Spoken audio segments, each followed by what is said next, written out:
Okay, so here we are for the last poetry talk of the semester. And this particular talk, I don't have the poem in the link because the reading it's a bit longer poem, and I gave you the assignment to read the poem before you came to this talk. And so this one is on the poet Anna Akhmatova. And if you go to your class slides in our class PowerPoint, it should be the first slides there that you see. And so you can follow along in your textbook. It is page 1170 if you got the paper copy of the textbook. But this is kind of a longer poem broken up into sections called Requiem that we're going to be looking at today by Anna Akhmatova. But let me talk about her some first. So looking at the slides here, Anna Akhmatova lived from 1889 to 1966, talking biographically about her son. Initially, she became famous for her love poems, as well as for all the portraits painted of her by well-known artists. So she became famous early on for both of those things. People just liked to paint her for some reason. They thought she had a catching face, a catching look, and so there were a lot of portraits by well-known artists of her day of her. And then, of course, her love poetry became like people. She was like a household name in Russia, with people quoting her love poems before the major event of her life even arrived. And when I say the major event, kind of kicked off by the Bolshevik Revolution, which started in 1917. And that would be when the Communist Party came to power in Russia, initially led by Vladimir Lenin and then by Joseph Stalin. And so, up until that point, Akhmatova was known around the country as a love poet, and these portraits people kept painting of her. But then, when Stalin came into power, that was kind of like when her real work began. But backtracking just a moment, it's interesting. Some people have claimed that the greatest line of poetry that she ever wrote was her name, because Anna Akhmatova was not her real name. I forget what her original name was, but everybody knows her as Anna Akhmatova, and she kind of she came up with this name herself.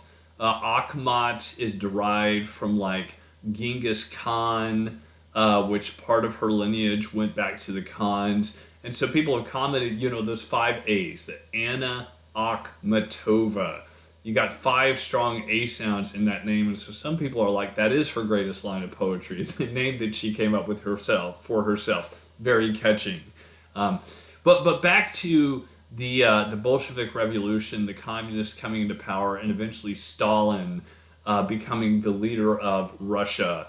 And as you probably know if you studied history, and he was headed up a very oppressive dictatorial regime responsible for the deaths of millions of Russians. During Stalin's regime, because Anna Akhmatova was such a famous writer, she came under a lot of persecution, as did a lot of artists and writers, because any oppressive government is afraid of their artists, afraid of their writers, the influence of these people, right? Her husband and many of her close friends were imprisoned or executed during this time. Akhmatova herself was never imprisoned or executed because she was so popular that Stalin was, in a way, a little afraid of her. He was kind of afraid to kill her or imprison her. And so instead, he found another way to kind of control her. He kidnapped her son, who, was, I believe, was in his teens, maybe. maybe a little bit older. And so she was considered too prominent to safely do away with, to kill or imprison. And so her son was imprisoned as a way of keeping her in line. They were like, if you ever want to see your son again, then you need to behave, Anna. And also, yeah, so Anna and her son were given a brief respite during World War II. When World War II came along, Stalin was like, I need to let some of my poets, some of my artists out of prison, or let them start publishing again, because I need them to support the war effort, because we're trying to fight off Hitler and the German army here. And so briefly, her son was actually let out of prison, and she was allowed to publish again, and other writers and stuff were given more freedom briefly to help the war effort. As you see there in your PowerPoint slide, she was able to inspire really big inspiration for the Russian people during the siege of Leningrad.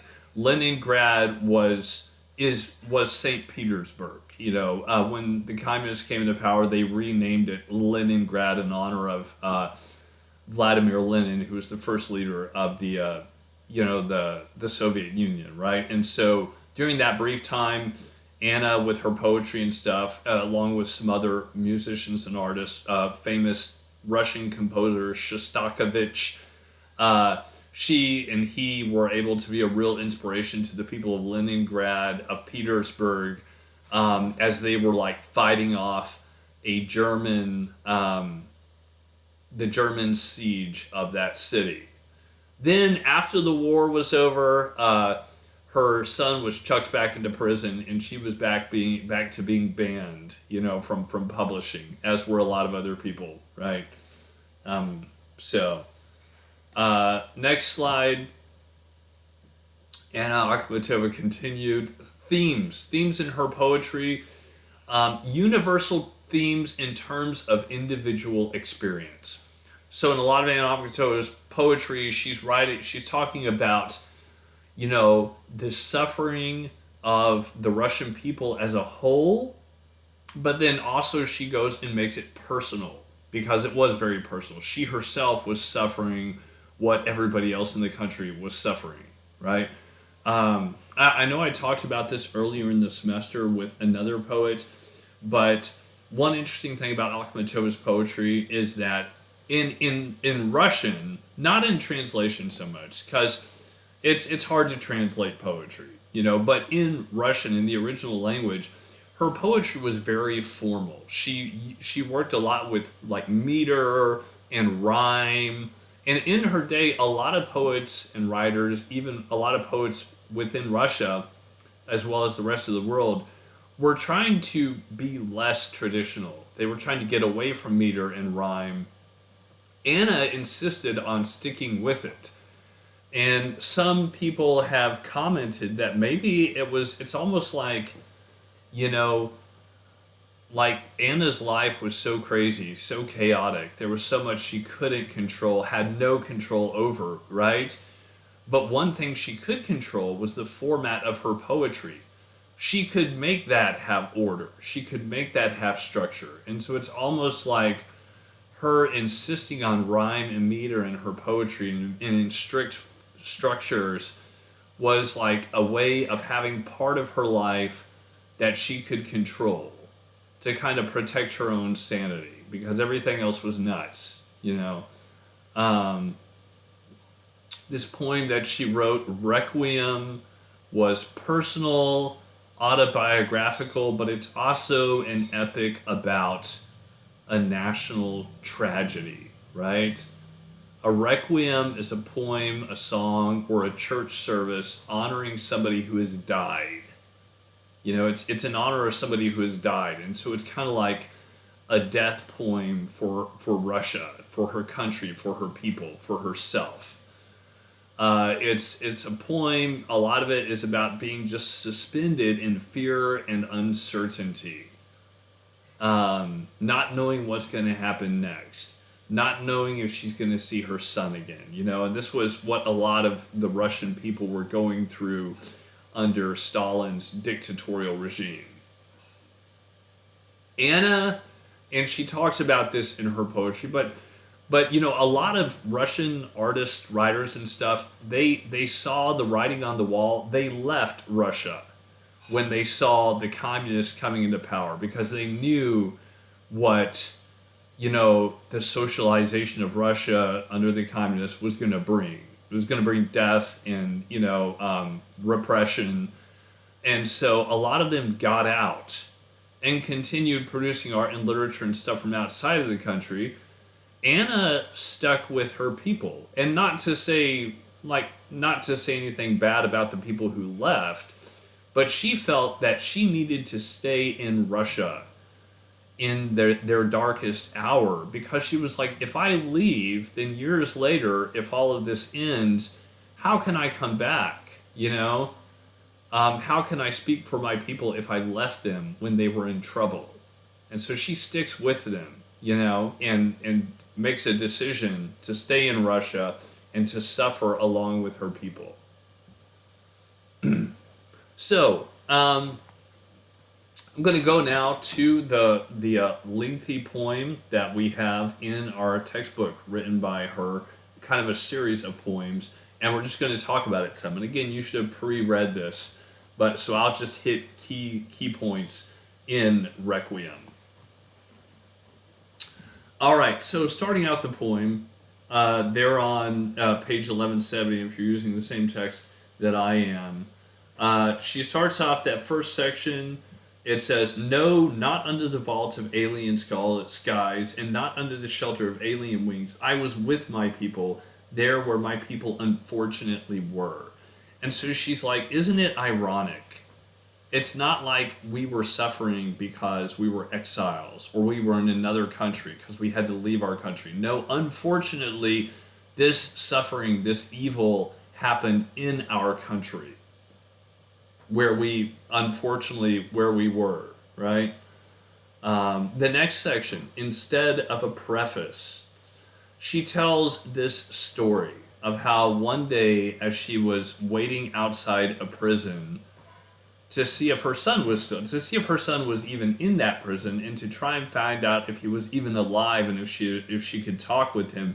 And she spent hours and hours and hours with other people waiting outside these prisons, trying to get in touch with like kidnapped family members, And so one day, as she's waiting in this long line of people outside this penitentiary, this old lady kind of hears her talking with someone and recognizes her. And the lady's like, "Are you Anna Akhmatova?" And she's like, "Yes, I am," And the woman asks her, she says, "Can you describe this?" Meaning, are you going to tell people about what happened here? Are you going to write about it? And Anna just answers her, "Yes, I can. I can tell people about this." And so it's kind of her promise to this Russian lady that, yeah, I'll tell people about it. I'll let the world know what happened to us, right? And so then she comes to the next section says dedication. Under dedication, mountains bow down to this grief. Mighty rivers cease to flow. Go down a few lines. For someone, a fresh breeze blows. For someone, the sunset luxuriates. She's like, somewhere in the world, for someone, there's a fresh breeze blowing, and life is beautiful. But the implication is, but not here, not for us.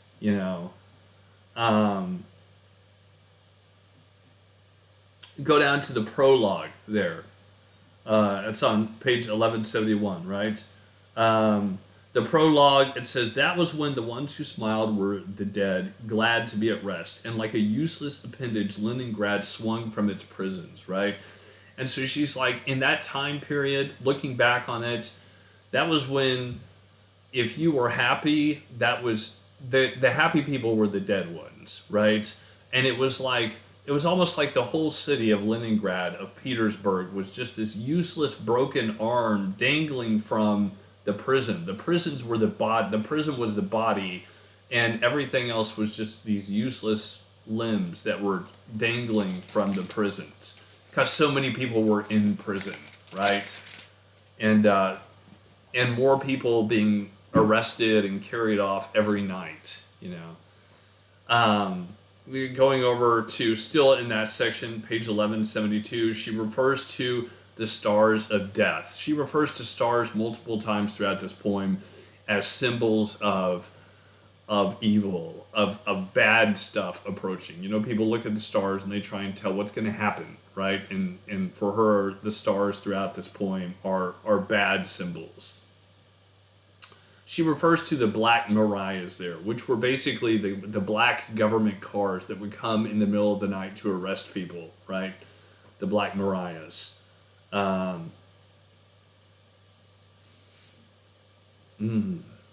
Section 2, Roman numeral 2, they're on 1172. The third part under Roman numeral 2, she says, "This woman is ill, this woman is alone. Husband in the grave, son in prison, say a prayer for me." Kind of distancing herself, almost to make it a little less personal, but she's obviously talking about herself when she says this woman. Roman numeral 3 there. She says, "No, it is not I. It is somebody else who is suffering. I would not have been able to bear what happened. Let them shroud it in black. Let them carry it off," right? And so it's like, it's almost like to protect her own sanity, she's distancing herself. She was like, this is somebody else I'm talking about. This can't be me. Because I wouldn't have been able to stand it. I wouldn't have been able to put up with this much suffering. And she kind of echoes Job from the Bible there when she's like, let them shroud it in black. All this stuff that happened to me, just pull a black shroud over it. Kind of like when Job is like, the day I was born, please just cover that up with a black shroud because I don't want to remember that I was born, that I lived, right? So her sort of, saying, oh, this couldn't have been me. This was somebody else as a way of distancing herself, from just the pain of the experience. And it kind of makes, Roman numeral 4, it kind of makes you think there. She's like, you should have been shown, you mocker, what would happen in your life. But it's like, what if you did know? Some of the tough experiences we go through in life, it's like if we knew before that we were going to go through those experiences, it might be too much for us. In a way, it's good that like some of the things in way of life that we don't know they're going to happen because maybe we would have been too afraid to go through them, right? Roman numeral 5, third line down, she says, I flung myself at the hangman's feet. You are my son and my horror. So the hangman being being Stalin. At one point, she actually wrote a letter to Stalin begging him to let her son out of prison, which of course he didn't. You go down a few lines under Roman numeral 5. She says, who is a beast now? Who is a man? And how long before the execution? With all this evil going on around, she's like, how do I tell the people from the beasts, from the animals? This kind of reminds me of, I was reading a book by a Ukrainian reporter talking about just experiences of people in the Soviet Union. And she commented, this reporter, the name of the book is Secondhand Time. Svetlana Alexievich was the reporter's name. But in this book, she talks about, she overheard this conversation between these two men in a cafe, and one of them was like, these guys like Stalin and Hitler and Mao Zedong, who just did all of this evil, killed all these people. How is it possible for somebody, for like this much evil to be in a person? And then she said the other guy in the cafe remarked, well, you got to remember, it wasn't just Stalin and Hitler and Mao Zedong. It was all the people, the hundreds of thousands, the thousands of people that were willing to do this for them. Hitler didn't kill 6 million people by himself.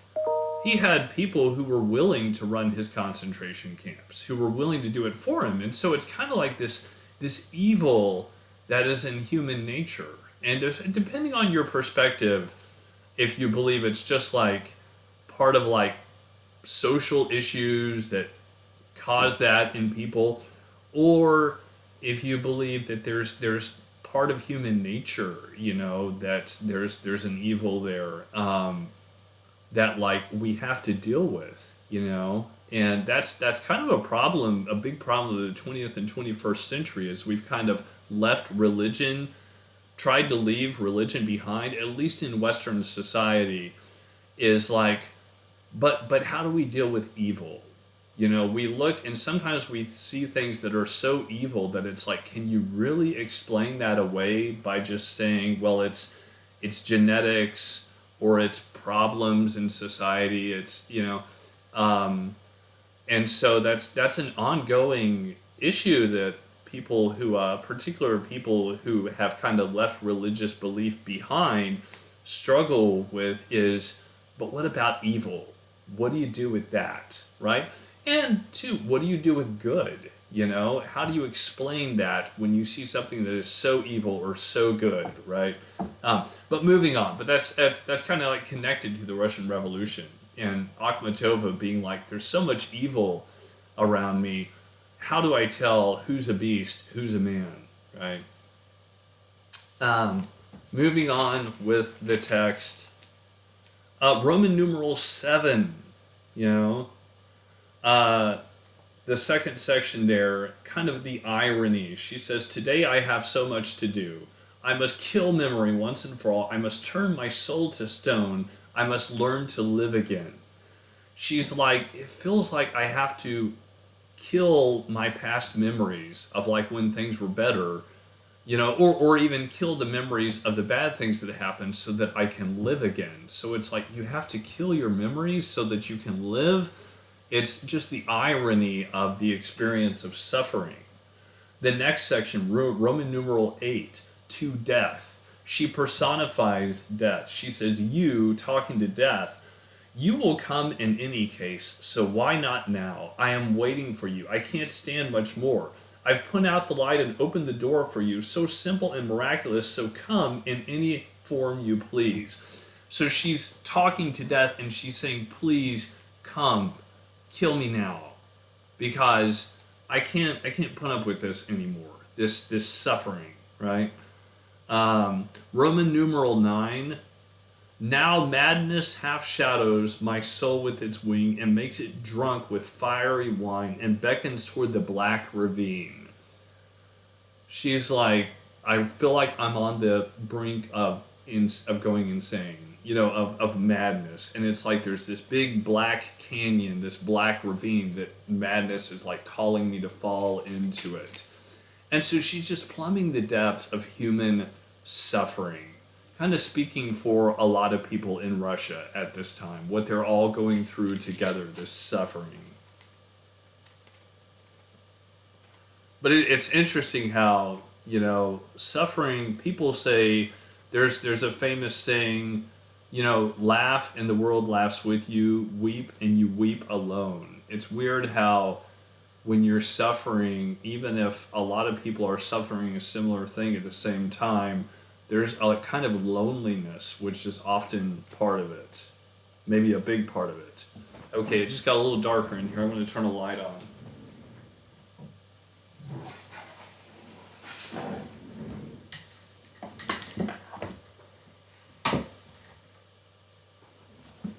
As we move on to Roman numeral 10, Roman numeral 10 is titled Crucifixion. And so here she kind of uses the death of Jesus and the at the cross as a sort of a metaphor for a couple of things. One of the main ones being in number two under Roman numeral 10 crucifixion. She says Mary Magdalene beat her breast and sobbed.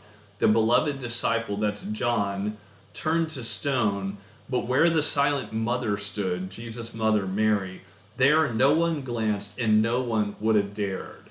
And so she's like talking about the scene in the Bible where it's Mary Magdalene and John and Jesus' mother Mary at the foot of the cross. And she's like, she's comparing herself to Mary, watching her son die on a cross. Uh, no one even dared to look at her because it was just too much emotionally to like stare at this woman who is herself Anna, right? Of course, actually, her son survived uh, and was eventually released after Stalin died. But she feels like he's there on the cross and like she's Mary, just suffering because of her son up there. Epilogue 1, okay? Getting near the end of this poem, Requiem. Epilogue 1 is she talks about what did she learn through all of this experience. Because again, she is writing all this kind of in hindsight, looking back on the experience. Epilogue 1. I learned how faces fall, how terror darts from under eyelids, how suffering traces lines of stiff cuneiform on cheeks, how locks of ashen blonde or black turn silver suddenly. And I pray not for myself alone, but for all those who stood there with me in cruel cold and in July's heat at that blind red wall. And so she's like, all those hours she spent standing, waiting outside these penitentiaries, she learned how like suffering, just what suffering and fear and worry does to people, and sadness, what it does to them, right? Watching the people in line with her. Epilogue 2. Um, she says, second section there, the one they almost had to drag at the end, and the one who tramps her native land no more, and the one who, tossing her beautiful head, said, coming here is like coming home. I'd like to name them all by name, but the list has been confiscated and is nowhere to be found, right? And so she's like, she's just talking about all the people she knew who died or committed suicide or whatever during this time period, and how she would like to find a list of them to remember them, but even the list has been confiscated by the government, although eventually the list was released, of like people who were executed and stuff. Going down there near the bottom of 1176, she says, I will remember them always and everywhere. I will never forget them, no matter what comes.